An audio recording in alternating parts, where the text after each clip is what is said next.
გამოშვებას ისევ დაბა ნარუჯის ამბებით გავაგრძელებთ, აქ სკოლის შენობა საკმაოდ მძიმე მდგომარეობაშია და ადგილობრივები მის რეაბილიტაციას ითხოვენ.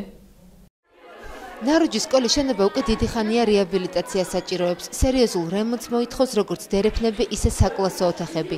მშობლები შენობის რეაბილიტაციას ხელისუფლებას თხოვენ. ნახეთ სკოლა, როგორ სკოლა გვაქვს, ჩემი ბაღანა ახლა კლასში რომ ზის სარდაფი არ აქვს ხალხს ისეთი. ფანჯარა ჩამოვარდა, ჩარჩვენა და თავზე დაეცა ბაღანს. და პირიქით საყრედური მიცეს რატომ გააღე ფანჯრის კარები. სკოლაში არის 2-3 კლასი აკეთებული როგორც წესიერად და დანარჩენი კლასები ნახეთ დროხას არ შეიყვანს ადამიანი განის ესეთი კლასები ნახეთ. წამოდით ახლა და ნახეთ. აი სკოლის გარემონტებას ვითხოვ ჩვენ. პირველი პრობლემა არის ჩვენი და ჩვენი მომავლის აი სკოლა. სკოლის ადმინისტრაცია ამბობს, რომ წლების მანძილზე ოთახების მცირეოდენ შეკეთებას საკუთარი ბიუჯეტიდან ახერხებდნენ. არც სოფლის მხარდამჭერი პროგრამისა და არც მუნიციპალიტეტის ბიუჯეტიდან სკოლისთვის ფინანსური დახმარება არ გაწეულა. სოფლის გამგეობიდან ჩვენ არანაირი ბიუჯეტიდან გადმორიცხვა არ აქვს.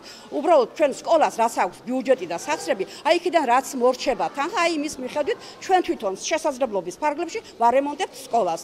თუმცა სკოლაში გარემონტებულია 2 ოთახი. სტანდარტებს აკმაყოფილებს ინფორმატიკის კაბინეტი და სადაცაა დასრულდება სააქტო დარბაზით. რა თქმა უნდა, წლების წინ ცოტა ძალიან ისეთი მდგომარეობა იყო, რომ აი წყალის კი ჩამოდიოდა ჭერში, მაგრამ დღეს შემიძლია ვთქვა, რომ ჩვენ გვაქვს ისე საშუალება იმისა, რომ აი ბავშვებმა ნათელ ოთახებში ვისწავლოთ. რა თქმა უნდა, არის ოთახები, რომელიც აბსოლუტურად მოითხოვს აი გარემონტებას.